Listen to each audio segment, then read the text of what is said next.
chances are that we could end up with two Dalai Lamas, one chosen by Beijing on the basis of the Golden Urn process, the other chosen by the Gaden Phodrang Trust in Dharamshala. In that event that there are two competing Dalai Lamas, what do you believe should be India's response? We should keep dealing with whoever the Tibetan people choose to deal with. In other words, as we have done so far.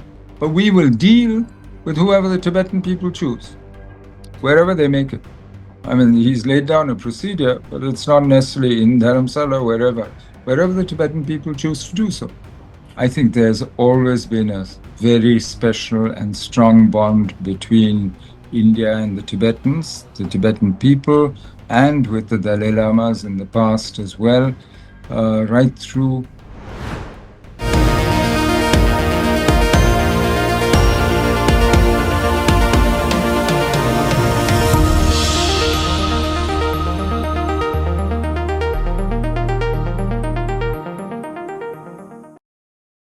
Hello and welcome to a special interview for The Wire.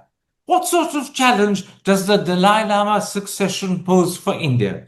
Could the process deepen and strengthen New Delhi's bond with the Tibetan people and the institution of the Dalai Lama? Could it create tensions with Beijing? And how easy or difficult will this be for the Indian government to address? Those are the key issues I shall discuss today with India's former National Security Advisor, former Foreign Secretary and former Ambassador to China, Shivshankar Menon. Mr. Menon, a lot has been written about the Dalai Lama succession. So let me start by asking a general question. How important and also how tricky and difficult to handle will this prove to be? There's no question that it's a sensitive issue, and that the Chinese over time have become more and more sensitive about it and have politicized it considerably. So yes, it's not going to be necessarily an easy issue to deal with, but frankly, we've had a fair amount of experience of dealing with this. We've dealt with it over several decades. And how difficult they choose to make it really depends on the Chinese. Let me go back to the start. The Dalai Lama has said that his successor will be a reincarnation born outside China and identified by the Gaden Phodrang Trust, which he has set up. Is this as close to the traditional Tibetan way of choosing the Dalai Lama as present-day circumstances permit? It is. It is really a reversion to traditional Tibetan practices. And in arriving at this, he actually consulted not just with the Yellow Hat Gelug, with his own people who belong to his own sect of Buddhism, but with the heads of all the major Tibetan Buddhist sects, the white, the red hat, etc. And this is really the traditional way in which Tibetans have chosen the Dalai Lamas and High Lamas, the reincarnations of High Lamas. It is also, interestingly, because the Dalai Lama has shed his political roles in the Tibetan community and vis-a-vis Tibet some years ago. So it's also taking place in a very different context within the community among Tibetans themselves. But the important thing you point out is that all the different sects of Tibetan Buddhism are united in believing that this is the right way of doing it. Correct. And this is the closest, as you said, to the traditional way of doing it. On the other hand, China has said that the next Dalai Lama must be approved by the Beijing government and is likely to be chosen through what's called the Golden Urn process dating back to the Qing dynasty. That is, sorry, carry on. No, that would be amusing if it weren't for the fact that the Chinese are so serious about it and so powerful today, that China is powerful. After all, here is a bunch of atheist Marxists, a party which is supposed to believe in dialectical materialism, saying that they're going to decide who the reincarnation is.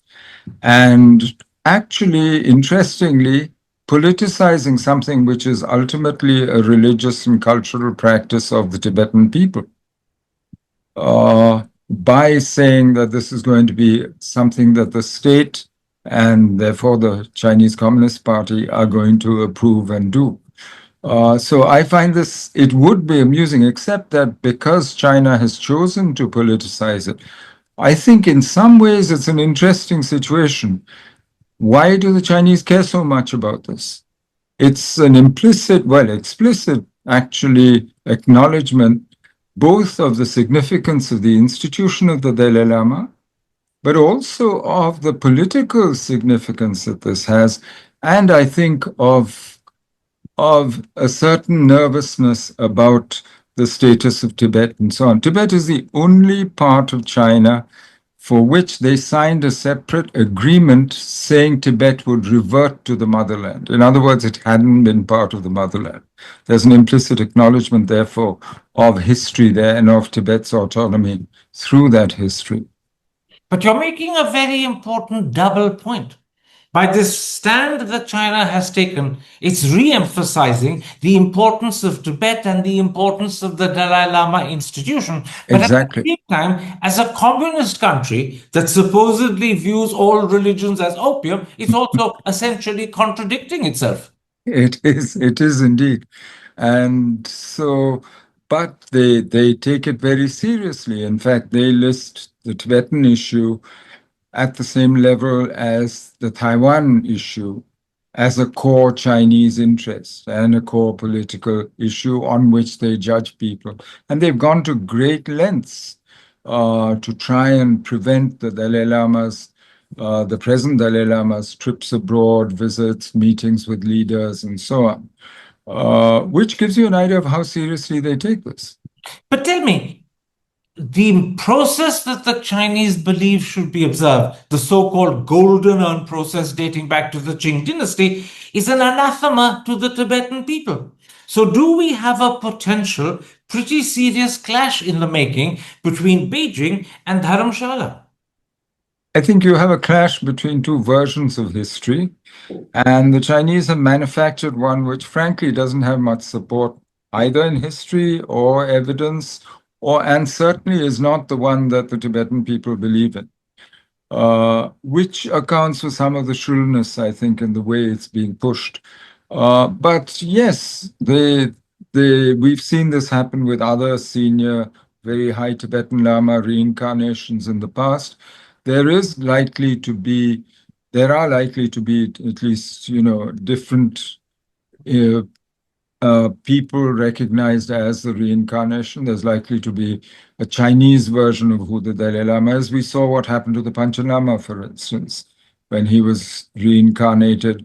And the one that the Dalai Lama and most of the Tibetan community accepted has vanished and is now probably a 30-year-old, but he's never been seen for over 2 decades. So yes, it is going to happen, but ultimately it is what the Tibetan people choose to believe and follow that is going to make a difference. And it therefore follows, does it, Mr. Menon, that whoever the Chinese choose will not be acceptable to Tibetan people, just as the Chinese preferred choice for the Panchen Lama has not been accepted by the Tibetans. Similarly, anyone that the Chinese choose to replace the present Dalai Lama will not be acceptable to the Tibetan people. I can't speak for the Tibetan people, but I think judging by what they have done so far and judging also by the effort that China is putting into trying to make sure that the world accepts what China is saying, rather than the Tibetan people accept what China is saying, I think, yes, it's fair to say that it's unlikely that just a nomination by the state, the PRC, is going to be accepted by the Tibetan people, but I can't speak for the Tibetan people. And we'll have to see how this plays out. Now, the United States in 2020 passed what's called the Tibet Policy and Support Act, which imposes sanctions on any Chinese officials that interfere in the process of selecting the Dalai Lama. This was passed during President Trump's first presidency. Do you expect President Trump will adhere to it?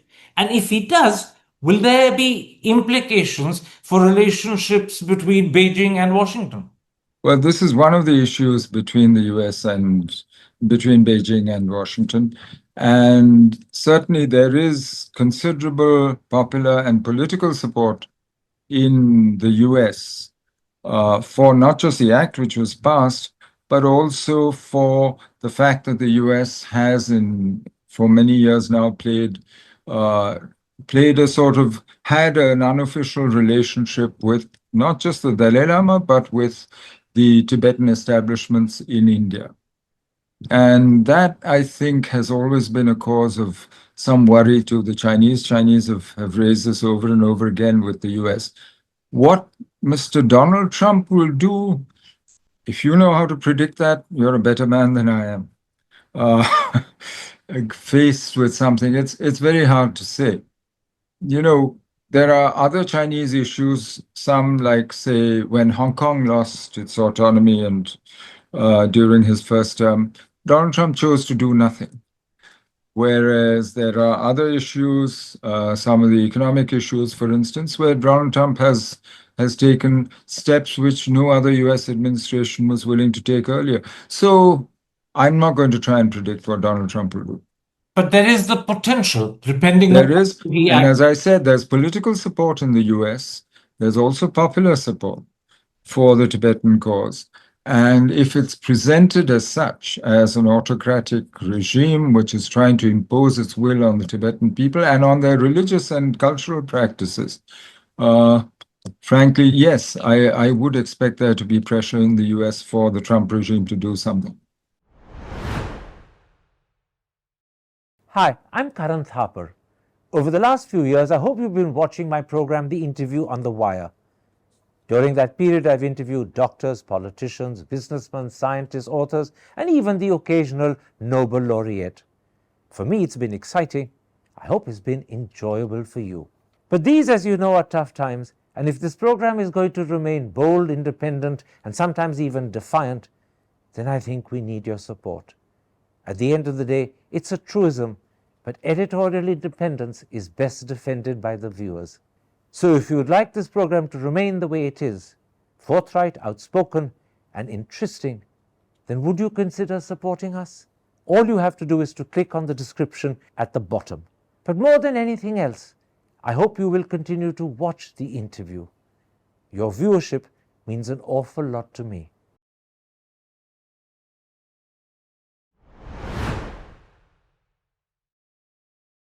Now, against this background, let's come to India's position. Although Kiran Rijiju, the Minister of Minority Affairs, has said the incarnation should be as per the wish of Dalai Lama, the Ministry of External Affairs has said Government of India does not take any position or speak on matters concerning beliefs and practices of faith and religion. How do you read the Indian position? Well, turn this around. Supposing the government of India said we're going to recognize a reincarnation as valid or genuine, then who are we to say the People's Republic of China can't recognize a reincarnation? This is a religious and cultural issue of the Tibetan people. It's not a political issue. It's not something that the UN Security Council is going to decide. This is not something that, frankly, states have any place. So what the Ministry of External Affairs said is an expression of fact. And it's really the only logical position that any state should adopt on this. And what states should do then is to work with what the Tibetan people choose. It's their choice. Once they make their choice and make that evident, and there are clear ways of doing that now, I think we should then work with that. But what Mr. Rijiju said is also absolutely correct, and there's no contradiction between the two. It is the Dalai Lama who is being reincarnated. It's his choice how, when, where. He will choose whether and how to be reincarnated. He's already made it clear that he will be reincarnated. And as you said earlier, he's mentioned some of the possibilities, but as only as possibilities. Let's see. Let's leave it to them.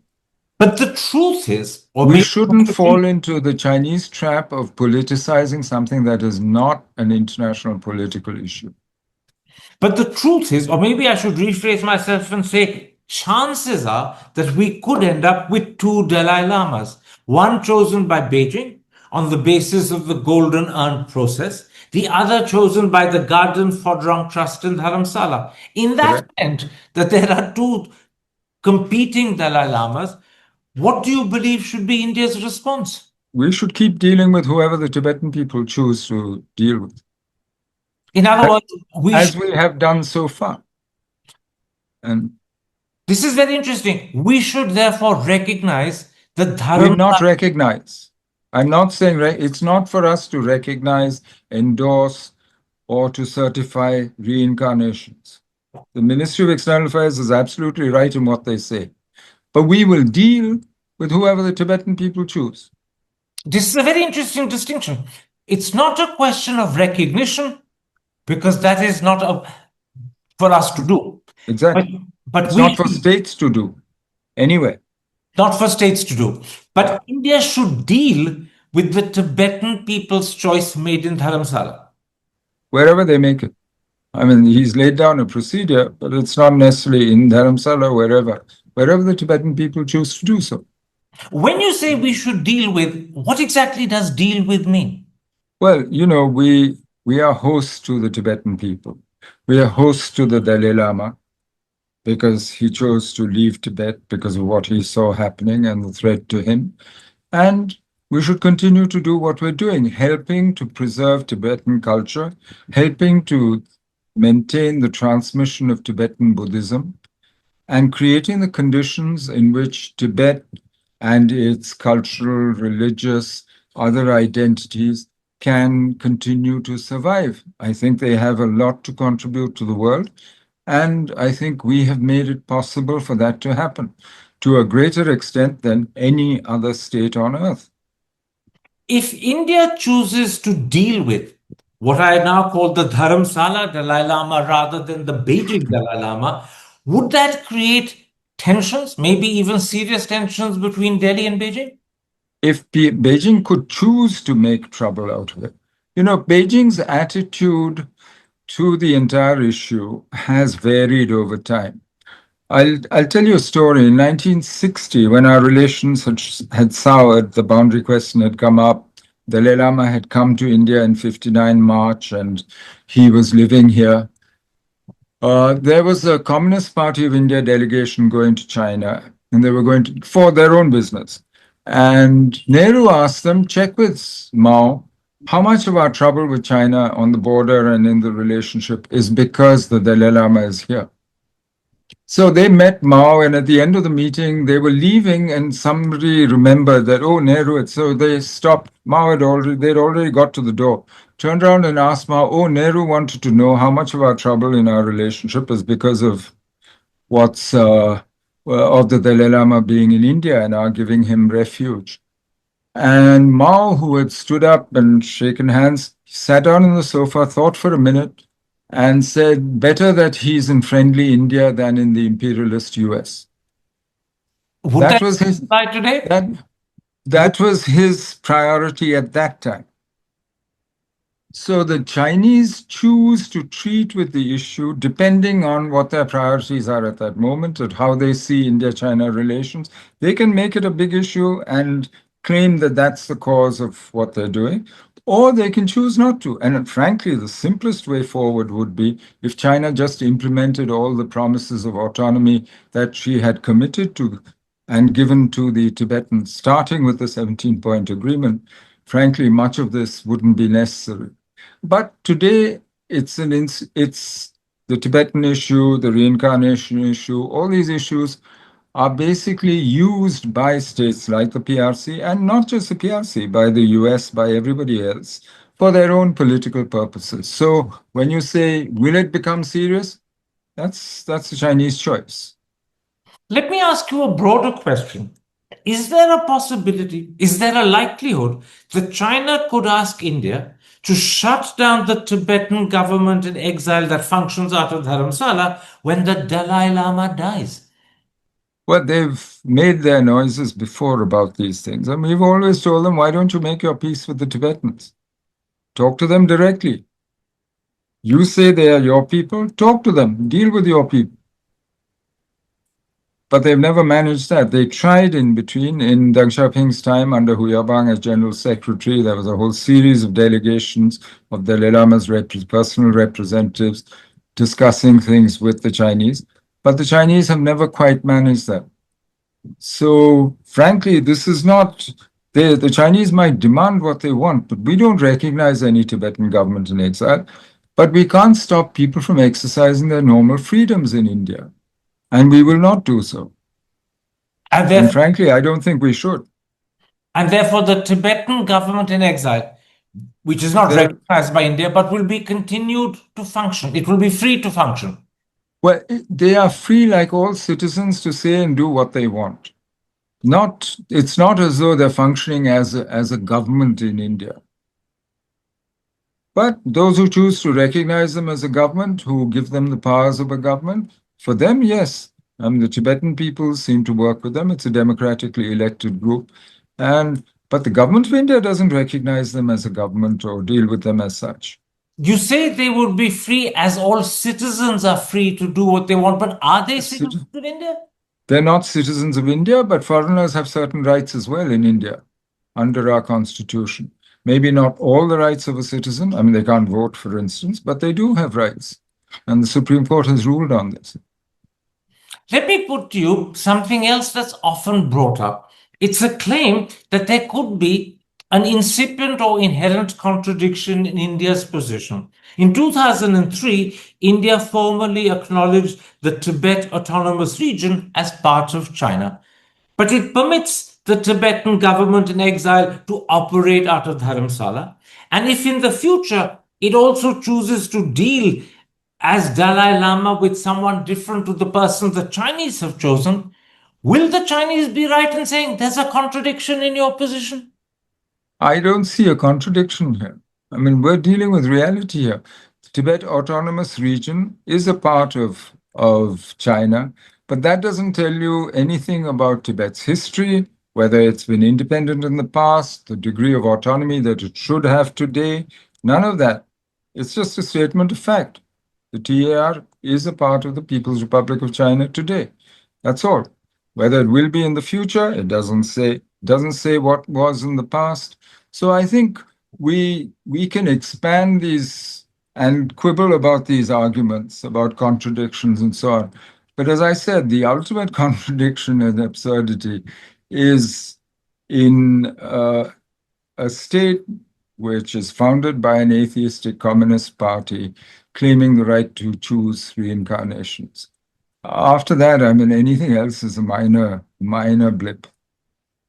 Finally, if the next Dalai Lama is someone born in India, and the Dalai Lama has already said that his reincarnation will happen in what he calls the free world, and thereafter, if that reincarnation is brought up in Dharamsala and then chooses to live his life in Dharamsala, won't that establish a very strong emotional, possibly even political bond between the institution of the Dalai Lama and India, as well as between the Tibetan people who worship the Dalai Lama and India on both counts? I think there's always been a very special and strong bond between India and the Tibetans, the Tibetan people, and with the Dalai Lamas in the past as well, right through. It's whether it was the 13th Dalai Lama coming, wanting and asking actually whether he could get refuge in Gangtok, or, at various stages, whether it's the basic philosophy, the Dalai Lama himself keeps speaking of the Nalanda tradition that Tibetan Buddhism represents, and of all the links that bind us. So that link, I think, is very strong. And I don't see that getting weaker over time. I don't think that this kind of issue is going to change that, because it's a solid old link, and it has much more to it than just one political issue or another. Do our governments, not just the present government, but successive governments, value this link, not just for political reasons, but also civilizational ones? Does it matter as much to us as it does to the Tibetans in Dharamsala? I think it does. And I think if you look at our practice over time, it has mattered. I think the mistake we make is when we try and look at it purely as a political issue, which it isn't. I think in the Indian case, it's a much broader, sentimental, religious, cultural. There's a whole series of factors at play in this. Mr. Menon, I thank you for the time you've given me. And I just repeat for the audience one of the more important things you said. India should deal with the Dalai Lama chosen by the Tibetan people, which presumably means the Dalai Lama chosen by the Gaden Phodrang Trust in Dharamshala, which the Dalai Lama has set up specifically for this purpose. Thank you. Thank you, Karan. Thank you very much. Thank you. Take care and stay safe. You too. Hi, I'm Karan Thapar. Over the last few years, I hope you've been watching my program, The Interview on the Wire. During that period, I've interviewed doctors, politicians, businessmen, scientists, authors, and even the occasional Nobel laureate. For me, it's been exciting. I hope it's been enjoyable for you. But these, as you know, are tough times, and if this program is going to remain bold, independent, and sometimes even defiant, then I think we need your support. At the end of the day, it's a truism, but editorial independence is best defended by the viewers.